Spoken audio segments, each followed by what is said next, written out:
currently working on a dive sonar system, an underwater sonar device that helps divers to detect obstacles they can't see.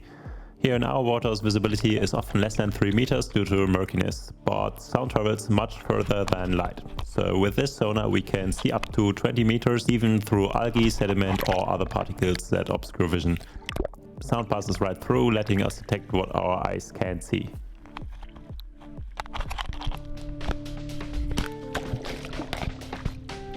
This project is actually a spin-off of another one I created called OpenEcho, an open source sonar hardware and software platform I developed to drive ultrasonic transducers. These can work at 40 kHz for air applications or much higher frequencies like 200 kHz or up to 1 MHz for underwater use, like in this case. Most ranging sonar systems send out a short burst of sound just microseconds long at a set frequency, like 200 kHz, like in this case. That frequency depends on the transducer you're using. For underwater depth sounding, we use 150 to 200 kHz, and if you're looking for finer detail, like spotting fish for example, you can use 455 kHz and even go higher if you want to spot very small particles or objects in the water. If you're using side scan, you're also using higher frequencies.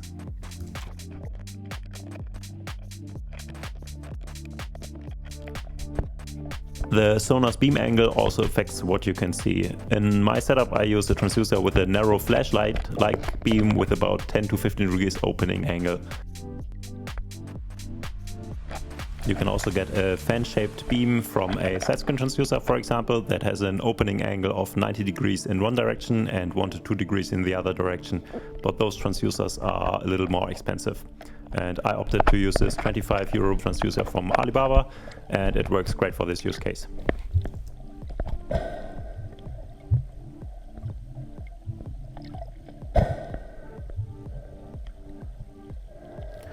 What this device does, it takes time of flight measurements and adds them on the right side of the chart. I'm taking about 10 measurements per second, and every time I add them on the right of the chart, everything moves to the left, and I can see the history but also the latest echo data. Every vertical line is one measurement, and one measurement is started at the bottom and ends at the top. And every blue area is a low echo and every yellow area is a strong echo. So in this case I can see the ladder here, and it is about 2 meters away. After the first echo I can see a second echo that comes from a structure behind it, but I actually don't know what it might be. Maybe it's another ladder, or it might be a post in the back, or maybe some other underwater structure. Here I am testing for a much more distant object. In this case it's the pier or the wall of the harbor, which obviously reflects a very strong echo because it's concrete and a very large area. And you can see it from at least 40 meters away. Currently I can't set any settings underwater because I can't use the sensor buttons or the Hall effect sensor buttons on the right, because the magnets are not strong enough to trigger the Hall effect sensors. Later I want to be able to set different settings on the go while I'm diving. But currently I have to unscrew the lid, start the Raspberry Pi, start the software, and then watch the images coming in, but I can't set anything right now. In this scan you can see the buoy line. Seashells attached to it make the echo stronger. This can be super handful when diving with an anchor chain or line you want to find back when you're diving. The sonar also works as an altimeter, detecting how much water is above or below you by bouncing sound off the surface or the bottom.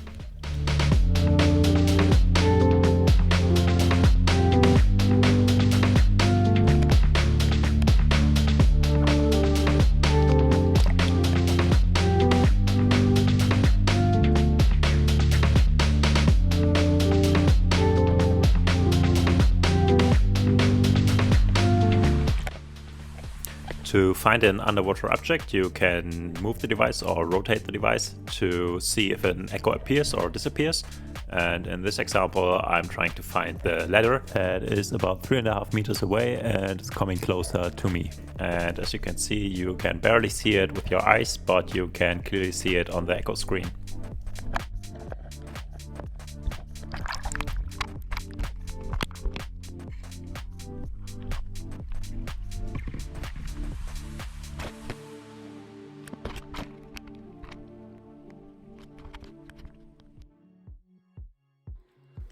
As I said, this project is kind of a spin-off project from OpenEcho, and on OpenEcho I started to hack a commercial fish finder and get data from there, and then started to build my own hardware.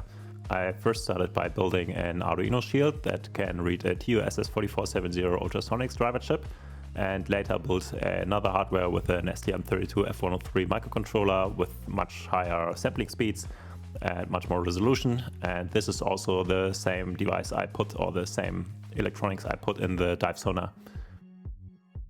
After a lot of testing and debugging and writing drivers and firmware for the TUSS4470, I got a pretty well working stack together that everybody can use and copy for their own needs. So everything for this is on github.com/neumi/OpenEcho. And if you want to copy this project or want to change something for your own projects or whatever, you can order these boards from jscpcb.com. So all the files and assembly files, position and part number files are on the GitHub repository, and you can just drag and drop these 3 files into the JSC-PCB ordering process and get the boards manufactured and assembled and shipped in about 2 weeks' time. And I use JSC-PCB for all kinds of projects with electronics, and I really like them. So I can really recommend them, and this is actually sponsored by them. So the boards are provided from them, and they sponsored the next batch of these boards. So thank you very much. I really appreciate your help on these projects. Thanks. While the electronics design is designed in KiCad, the mechanical design is done in FreeCAD. Not only can I do the CAD design, I can also generate G-code for the CNC machine later, which I use to manufacture the waterproof case from polyethylene and also the acrylic window. I built this CNC machine a few years ago, and it cuts all kinds of plastics and even aluminum. And with this I can build this waterproof case I couldn't 3D print with my FDM printer. So this is actually quite a handy machine to machine these kinds of stuff, because with a 3D printer you will never get waterproof cases in this quality. And I think I've never created this much dust from a single CNC operation. This is about half a kilo of PE removed from this block. Then I CNC machined the lid from acrylic, and it smells very toxic. I then had to deburr the edges because the CNC machine leaves a quite rough finish. Maybe a laser cutter would be a better option for this, but then the smell wouldn't be better, and also I couldn't cut the counter bores for the hex screws.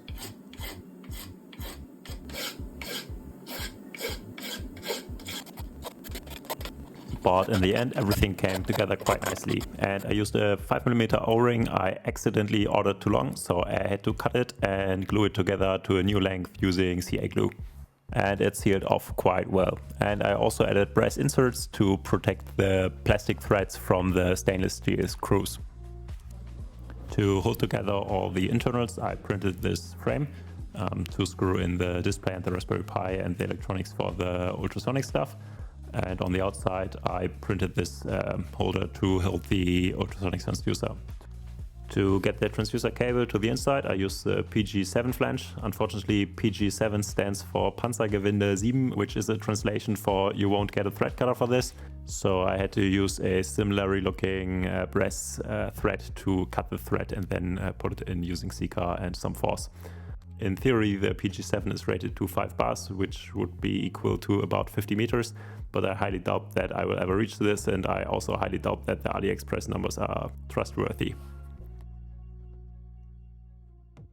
The display is a 7-inch display, also from AliExpress, where I can connect the Raspberry Pi directly to, which is kind of cool because then you don't have to put it on the frame and you can directly connect all the cables.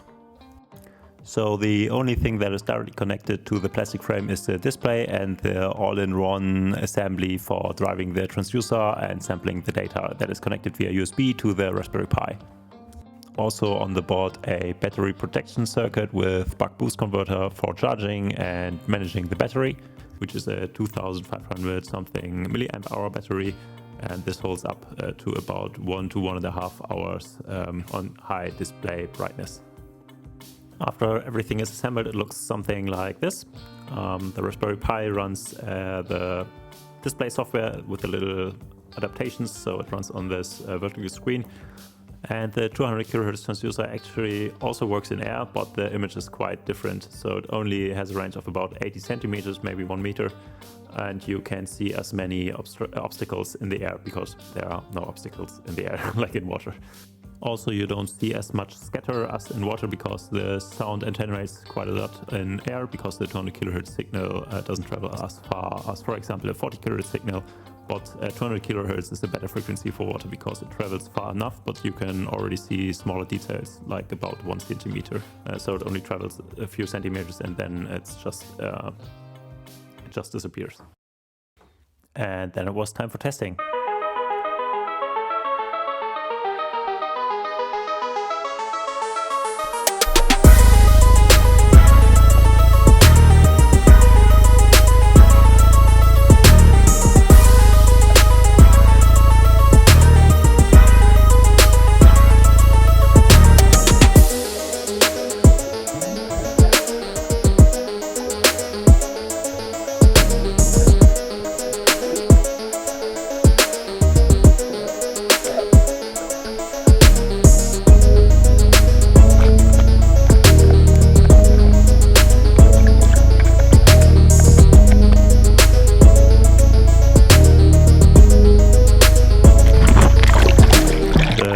Of the screen is still kind of a problem, but I was able to counteract that a little bit by putting some mineral oil between the display and the plexiglass screen. So there's less reflection now, but so if the sun is out, it's quite hard to read. But if you're at 2 to 4 meters, the sun isn't much of a problem anymore.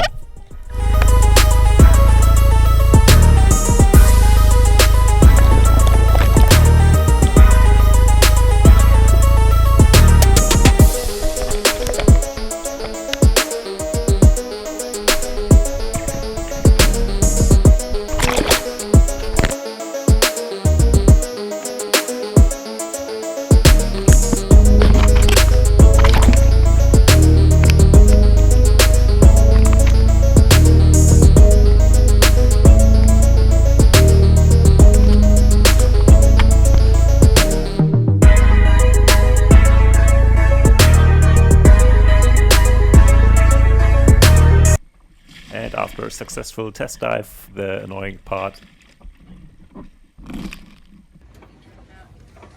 and the nice part.